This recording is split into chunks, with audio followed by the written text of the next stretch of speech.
We are in a total different world. Now people are looking for jobs in a much different way than they used to. So what happens if you're the person who's thinking about a job right now or in the next coming months or in the next few years? What do you do? How can you be ready and put your best foot forward?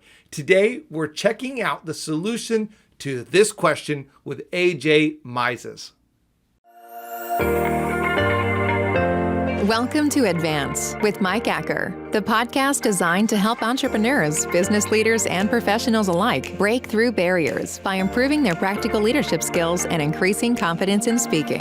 Your host is a best-selling author, executive coach, and founder of the Advance Public Speaking School and Advantage Publishing Group, two companies dedicated to providing an edge for leaders. Find out more about Mike at mikeacker.com. Now here's your host, Mike Acker.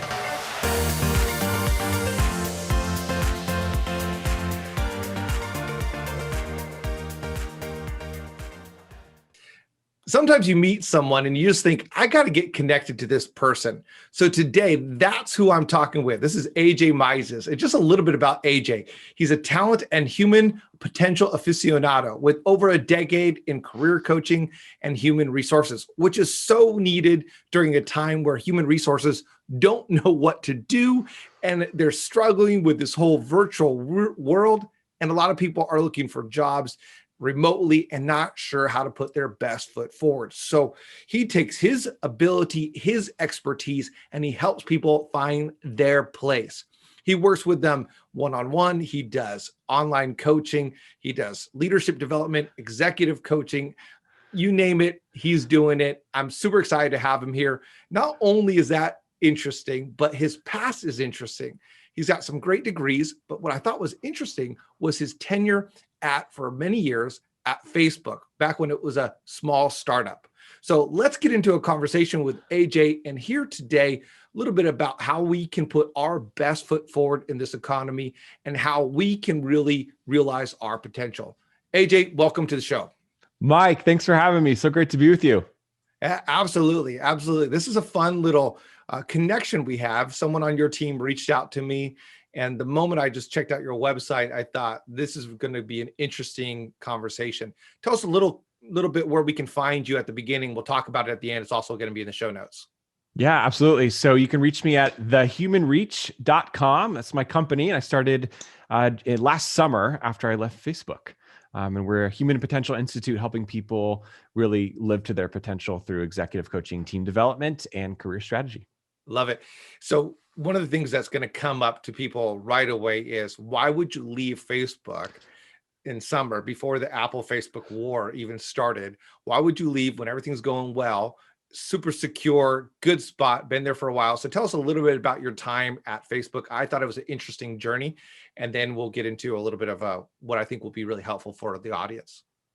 So I started at Facebook in 2017. It was right after an election cycle, and things were turbulent at Facebook, just given what was happening. But I will tell you that Facebook was the best place I had ever worked. It has some of the smartest people. It has a product that really, truly, I believe, is bringing people together and ultimately shipping some really cool stuff to the world every day. Think about the day that I gave my notice, because it was the scariest thing I had ever done.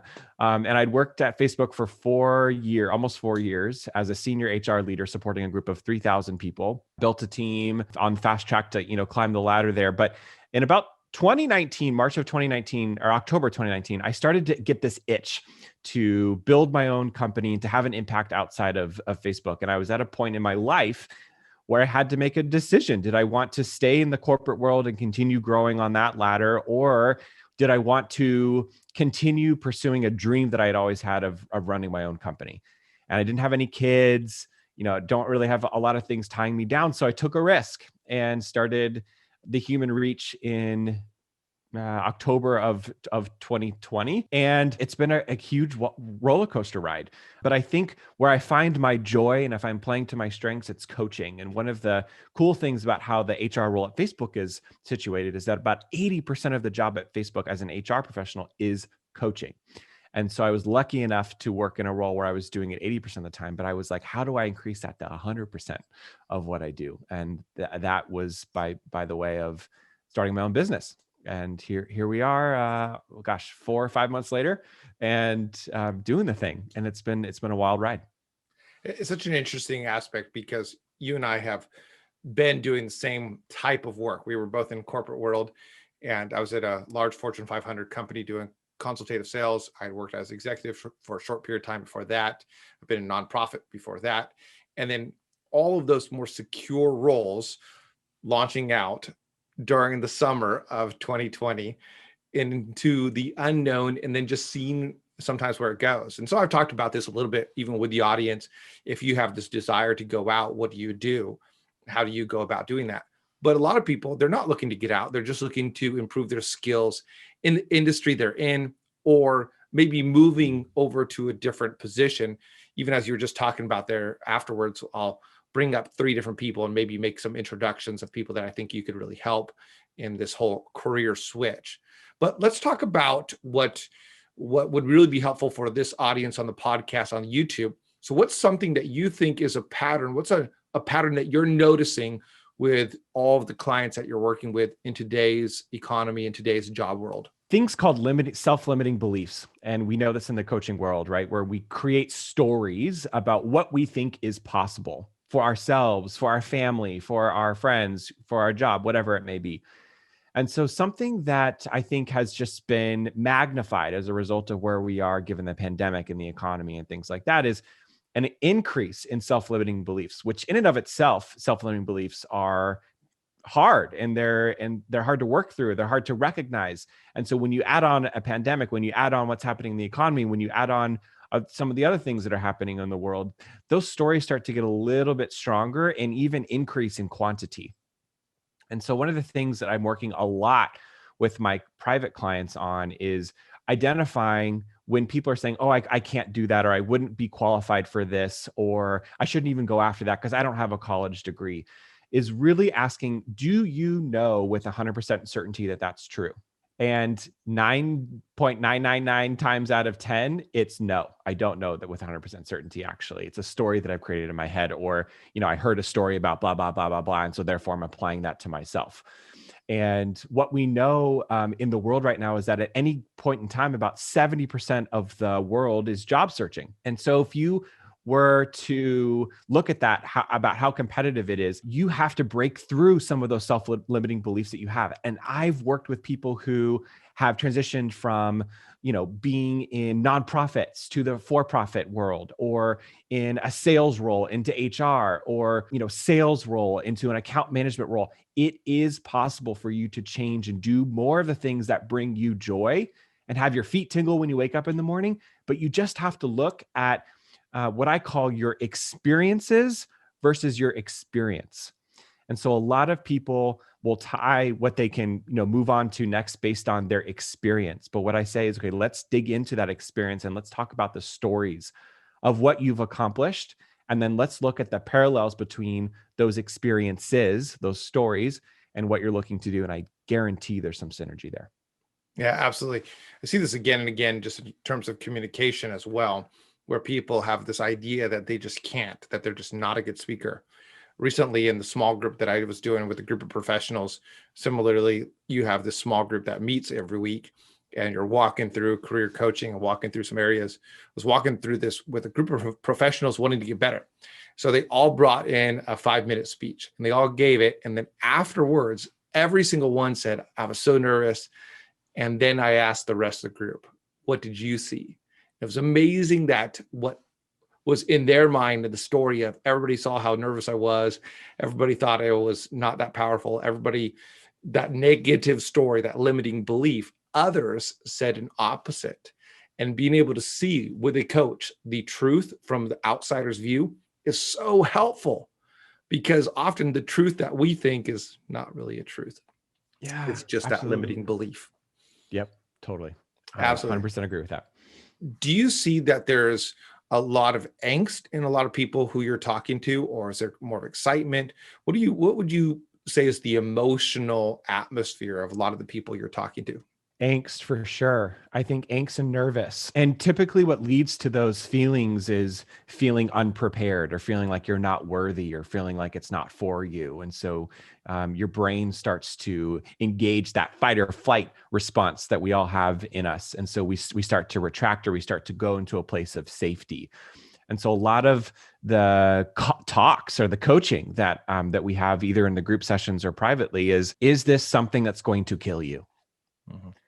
Because oftentimes our brain is starting a response for us to avoid things that are going to kill us, or that are quote unquote unsafe. Yeah. And so then we really start to recognize, okay, is this something that's going to kill me, or is it just uncomfortable? And if it's uncomfortable, there are ways to get comfortable. And that's by preparing. So preparing for each step of the interview process, preparing and hypothesizing what's going to get asked during your interview so that you can prepare those answers. And then it becomes less uncomfortable. Therefore, your brain doesn't engage that fight or flight response. And therefore, you don't feel like you're going to die. Sure, right. And that's how you reverse engineer it. Right.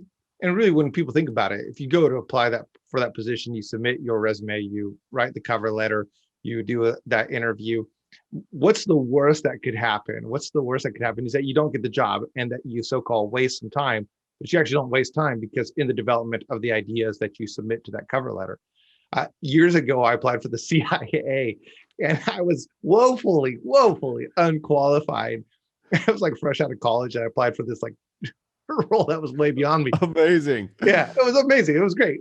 And what did I lose? The time that I wrote, because obviously I never became a CIA agent. But it's a crazy story that you get to tell now, right? Like that one time I interviewed to be a CIA agent. Right. And I still have the resume and the cover letter just for that reason. Oh my gosh. Well, what is that? What is it are you seeing that's very different in the way that people are applying for jobs and landing jobs now versus when they were applying for jobs before the pandemic? We have a year of this now. So what are you seeing differently? So there's definitely an increase in candidates in the job market right now. And so it's becoming increasingly difficult to stand out. There's no doubt about it. And the other thing is that, we're all interviewing now over video instead of, getting flown on site or, driving to the interview and meeting everybody in person.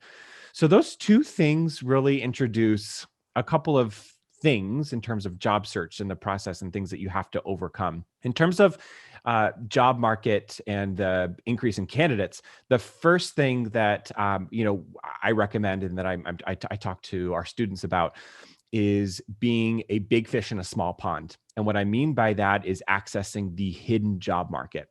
And the hidden job market are those roles that you hear about people getting where they're not even posted, or you hear about someone getting a job in a week or two. And it's because people have accessed the hidden job market. And what that means is getting a referral and being referred into a company by someone that knows, likes, and trusts them. And that's typically a current employee.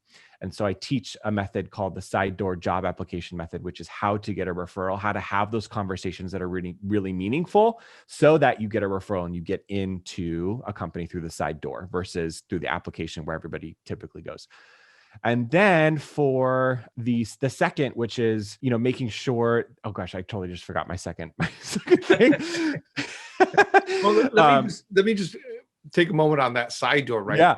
That opportunity. One of the things that I've been watching on Facebook and watching on LinkedIn and Twitter is whether people are wanting to post or wanting to engage. There should be a combination of both. There's some quality material that you put out there. But if you choose one medium like LinkedIn and you're consistently putting out there and you're building relationships, that's going to be much more beneficial in the long term. Most of the people that I have on the podcast show are people that I'm in a relationship with. AJ is actually the only one that reached out to me from his team. Most everybody else are personal relationships with people I've worked with, or that they've worked with me, or that we've connected through somebody. And all of those relationships add up to that value. And now AJ and I've connected and now we're there. But online, are you just someone who's out there posting, hoping to land something? Or are you trying to build some connections that might turn into something? I know that's a longer game and probably not the answer that a lot of people are really looking for, but just even think about, maybe you're not looking for a job right now, but you might look for a job in a year or two. What is your digital footprint going to look like? Yes. Oh my gosh, that's so powerful, Mike. That totally resonates. And it's actually a huge part of the side door method, which is creating those genuine connections with people who you could be learning from, or that you could be teaching something to, or just creating a connection out of mutual value that you can bring. And that it's huge, huge, huge. And it's not, networking is not to ask something, right, of somebody else or to ask a favor. It's really to create those connections so that you have this bank of value, of this bank of know, like, and trust, so that when either of you need something, you have built that relationship and started to deposit things into that bank that you can withdraw from when the time's right. Yeah, absolutely. And okay, so I remember the second thing. The second thing, the second thing was What I was going to say, I talk so much about communication with people. Yeah. If you ever are working in a spot like this, that you're trying to help someone out, give them a moment to gather their thoughts and fill it with good content. So helpful. It's a good little communication tip for everybody out there. Dude, thank you. You provided a nice little cover for me. So the second was video, and that we're all interviewing on video. And so the great thing with video is that you can do it from the comfort of your own home. You don't have to travel anywhere, right? It's providing a nice convenience. But the not so great part of video is that sometimes your energy and your emotion and your the connection that you create with people doesn't quite translate as well over video than it would in person. And so what I tell people is, when you're interviewing over video, you have to deliver 2 times the energy than you think that you would normally have to do in person, because then it'll translate through the camera and into the other person. So using, and maybe gesturing up here in this, what I call your gesture box, like gesturing normally you're probably doing down here by your belly button, but up here in the video world, you kind of have to bring those hands a little bit higher so you can show that emotion if you're a talker with your hands. Yeah, it's a challenge, but you can get through it if you practice. Right. Absolutely. A highlight on what you just said right there. I did some videos at the beginning of pandemic right here earlier on the podcast or on the YouTube show. So if you're listening to the podcast, go check out the YouTube and go back to the beginning and how to actually stand out. Because I was doing a lot of free work with teachers, helping them communicate with their students so that they could do that and really raising up the energy. So I highly encourage people to tune into what AJ just said and put more energy, look at the camera, lean in a little bit.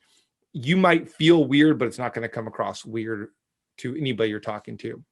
So let's talk about getting ready for interviews. So as the audience is listening right now on the podcast, they're driving their car, they're taking a walk, they're watching this on YouTube, and maybe they're multitasking. They're thinking, man, I got an interview coming up, or in 3 years, I'd like to shift to a different job. No longer are people like my grandfather, Charles, who stayed in the same job for 50 years, right? And then had a nice pension at the age of, 60 or something, right? Oh my gosh, so nice. Yeah, I'm not doing that anymore. But they're thinking, down the road, I have this, and this will be in the show notes. But what are some of the biggest tips that you have for preparing for an interview? All right. So tip number 1 is there is a way to hypothesize the types of questions that you're going to get. So typically you get 3 types of questions during an interview. You get the tell me about yourself. That's typically like an opener during an interview. And you can practice how to answer that. Should really be about a little bit about who you are, where you grew up, and what you like to do, but then telling the interviewer who you are. So I am an HR executive, or I am a seasoned sales executive. That way you're not leaving it up to chance that person is coming up with a picture of who you are. You are telling them who you are with experience in XYZ type of companies, XYZ sizes, XYZ industries. And so you can typically nail that question if you know that it's going to come. The second type of question that you get is, why are you looking for a new job? And so you have to be able to answer the question, especially if you're changing industries, talking about how that's aligned, that new industry is aligned to your passion, that you see that you can add value in XYZ way, or a particular way that they're approaching how they're making their product really speaks to you. That's your time to connect what you do and the value you bring to what the company's doing. Not any sob story about I lost my job and blah, blah, blah, blah, blah, or, my spouse moved and so I was forced to make a decision. No, companies, yes, maybe they care a little bit about that, but they care more about what value you can bring to the team. Then the third type of question that you typically get is, tell me about a time when, or what would you do if? And those are behavioral situational interview questions. And the way to hypothesize those types of questions is to go and look at the job description. And under the requirements, it might say something like, we'll be responsible for changing and analyzing different data trends. So what you do is you then add the words, tell me about a time when you, and then include that bullet. So how to analyze data trends. And then you're going to come up with an example that meets that question. And I can guarantee you, if you go down the job list and you do that exercise of tell me about a time when blah, and then you have an example to give, you will have created a library of stories that you can then share with the employer that helps them understand how you would act or behave or interact if you were to come across that situation. Oh man, I love that. And I love the story aspect right there. Preparing our mind to tell story. Stories engage. Stories tell the data that you actually want. So I love how you even prep that. Look at that bullet point. Tell me a story when, prep those stories.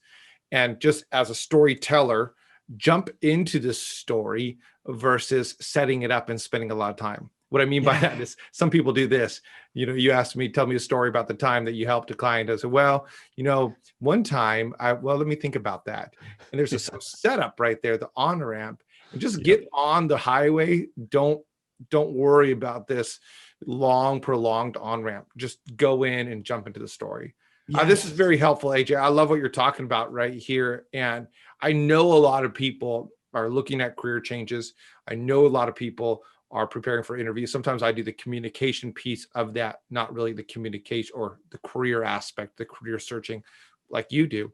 So where can people find you and connect with you and perhaps set up a call or something with you? Yeah. So two ways. So the first is that you can check out thehumanreach.com and you can click on career coaching and you can set up a time to speak with me if you're interested in private coaching. And then every Thursday, I host a web class to teach my top 3 secrets to landing a job. And you can sign up for the next web class by visiting findyourdreamcareer.com. Nice. Findyourdreamcareer.com. Sounds like a great way to jump into that. Is that something they sign up for free, or is there a amount on that? 100% for free. And you can learn a little bit more about Career Amp, which is my proprietary system that helps people land jobs in as little as 6 weeks, and also learn my top 3 tips. Love it. So findyourdreamcareer.com. Check that out. So if you're driving, just let me say that one time, findyourdreamcareer.com. So you can check that out. It's also going to be in the show notes. So when you pull over or when you stop your walk, you can check that out.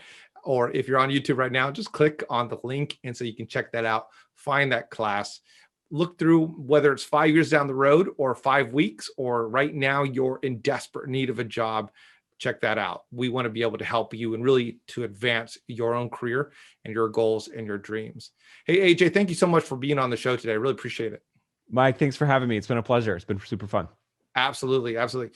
Well, until next week, go ahead and take a moment, subscribe, follow, make sure that you have this downloading automatically, or that it's going to tell you that the next show is coming up on YouTube, so that you don't miss out on different ways that you can just advance your own life, your career, your leadership, and your communication. Until next time, Mike Acker, looking forward to hearing what happens when you follow your dream career.